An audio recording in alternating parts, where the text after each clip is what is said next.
Hi everybody, this is the update for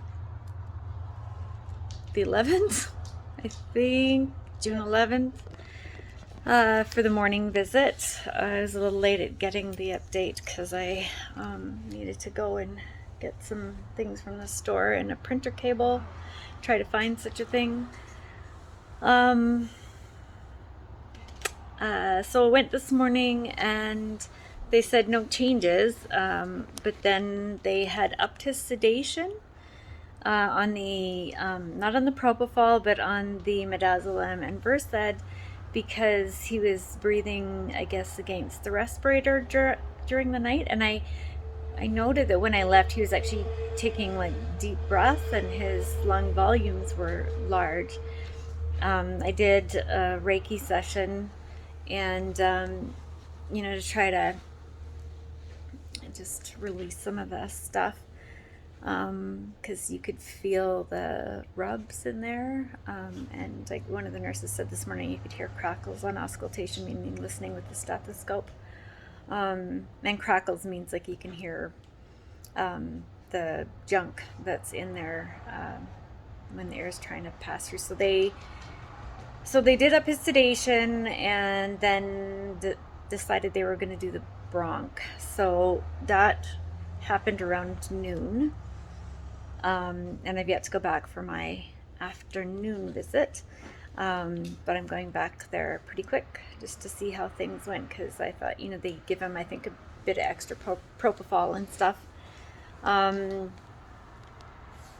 So hopefully they were able to get more stuff out. And I did some research. I said I wasn't going to read research, but I started to look at days on ECMO, because, getting the talk of, well, it's been 30 days now, it's been a month now, and so looking at times that people have been on ECMO, how long, specifically for COVID-19. So I found a study, found several, but I found one in particular that I sent to the hospital unit clerk there on the unit to print out for me. It's because it talks about, I think, the longer periods of time that people are needing for COVID-19. Now, some of them did not need longer time.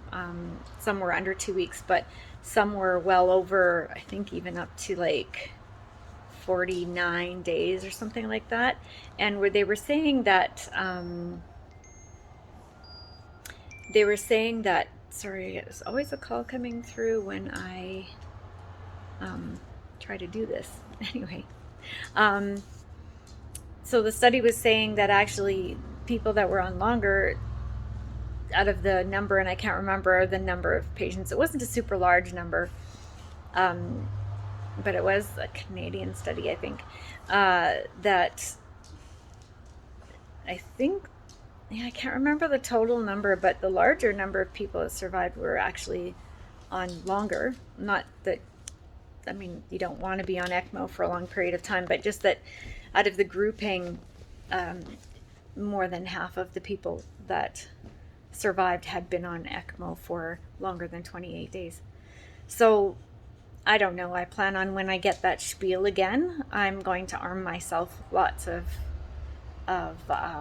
research talking about that very thing, and that the number of days is not a reason to consider discontinuing ECMO, because that's what especially Dr. Doom sounds like, is that, well, it's been, he said 2 weeks and blah, blah, blah. So yeah, there's, in several of the studies that talked about not being a reason to discontinue the ECMO for that. Anyway, I guess I'll update you when I find out more when I go back. I love you all, and keep safe. Keep your loved ones close. Let them know that you love them. I'll talk to you all later. Bye.